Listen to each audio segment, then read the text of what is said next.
Hi everyone, and welcome back to Writing Tip of the Week. My name is Julie 𝐂𝐡𝐚𝐩𝐭𝐞𝐫𝐬 and I work with the GSEP in writing support. Today I want to talk to you a little bit about academic versus popular sources. So when we're talking about sources, we're talking about doing research. What does it mean to find sources that are academic versus popular?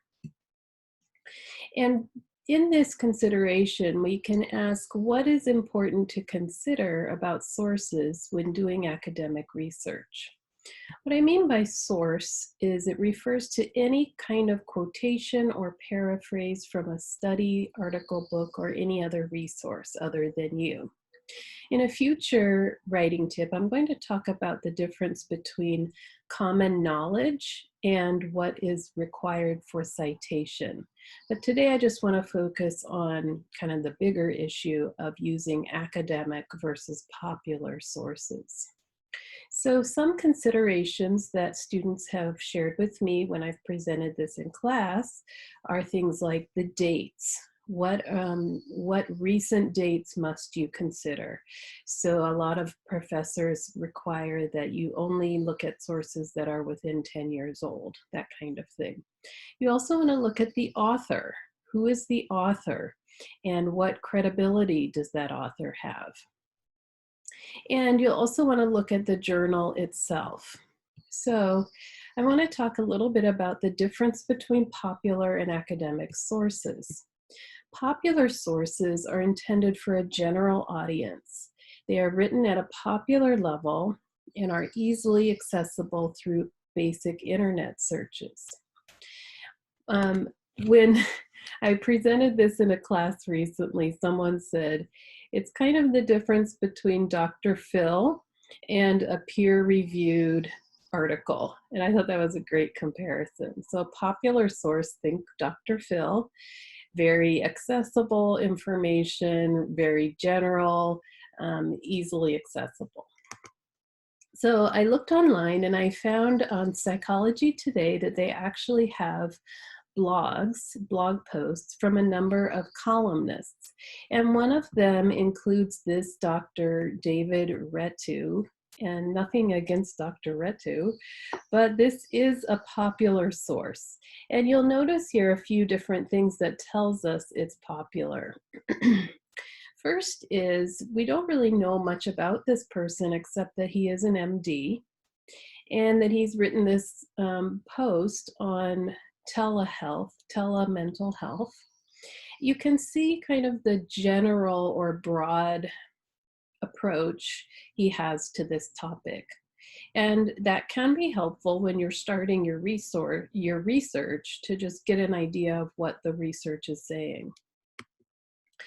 In comparison, academic sources are intended for use in conducting in-depth research. They include specialized vocabulary, extensive references, and are more credible, reliable, and testable. They often require login to a university library website, such as Pepperdine's databases. Here's an example of kind of the similar topic from the databases at Pepperdine on telepain management. And you can see here very easily, just by looking at the title, how much more specific this is. And that's typical of research. So you have to narrow your research. You can't always just talk about everything because then it would be a book, right? So this is using video conferencing technology in delivery of integrated cognitive, behavioral, and physical therapy group intervention. So very specific. And we see here our authors, we know a little bit more about them. First, there are multiple authors, so that in itself is probably a good sign, not always important. But we see that each of them works at San Francisco VA Medical Center, and two of them teach at the UC San Francisco. So we do know more about these authors. The other thing that librarians say is important to look for when you're looking for a an academic source is to look for a volume number, because somewhere these have been printed um, and they appear in some library, and so that helps to give it credibility. So is there ever a time to use popular sources? Well, they can help us understand the context or background of the issue or the bigger picture. And it can also help you to find search terms. For example, if you think back to that Psychology Today blog, mental health is probably a search term you could use.